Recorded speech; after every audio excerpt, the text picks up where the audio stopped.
Hello, in this video we will show you how to take a payment through the FideliPay Virtual Terminal service. So first thing to do is to find the Virtual Terminal tab on your FideliPay account, which I'm on now. And here you'll see the Virtual Terminal in its fullness. So the first thing to look at is you want to look for these little red stars. So these show you where information is required. However, for the cross-reference, the star here, this is only required if you want to repeat an existing transaction.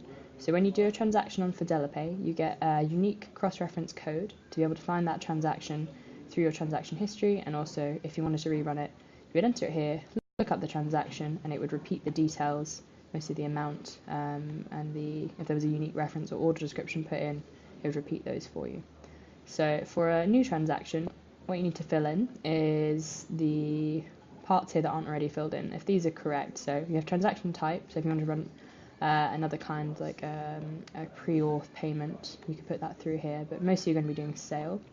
You can change your merchant country if you want, put that there, maybe that on GB, they're all there, it's just drop down list for all of these. Same with currency, so if you've got other currencies enabled on your merchant account, they'll all be available here. We've only got GBP here, so I'll leave that there. So capture settle, this is if you want to put a delay on when the payment is taken from your customer. So it won't reserve the amount, it will just take the money in the time that you set. So you can do an automatic collection from one of these ones, or manually when required, so you would just enable this when you needed the payment to be taken, but the amount would be saved and the card details, for example, would be saved. You could just keep it on there and automatically. We're going to leave that on automatically immediately, so the payment would be taken today from the customer. Payment type, I'm going to leave this in single payment non-recurring, but I'll show you the other types. So here is where you can set up payments for recurring agreements. So we'll go through recurring agreements in another video, but in short, it's similar to a standing order. It's the best way to think about it, where a payment is taken and then say taken again for the same amount, monthly, weekly, whatever basis you want. But we'll leave this on single payment non-recurring, so it won't repeat.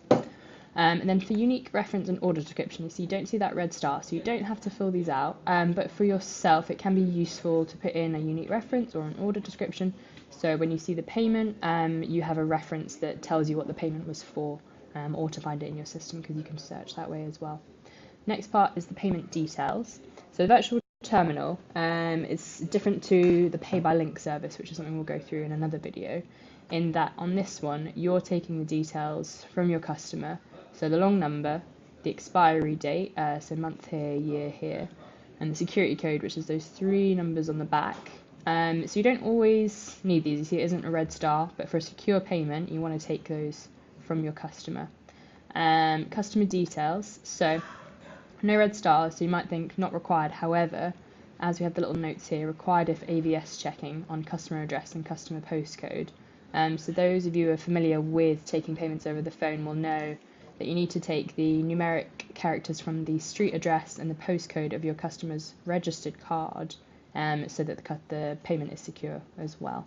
So the other parts of it, they're more for reference, so it might help you just to remember which payment is for which customer, but you definitely need the address and the postcode in there if you have that requirement in your preferences. That's something we'll go through in more detail in another video, but yeah, they're needed if you've got AVS checking on, basically.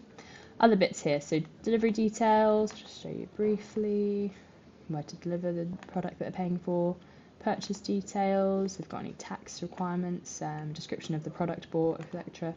Authorization, so if authorizing offline doesn't come up much, only if you had a connection failure, which is very unlikely to happen with a virtual terminal. And custom details if you had anything else you wanted to add here. So you won't use these as much unless you want to. If you want to customize your payments, you can, but they're not required.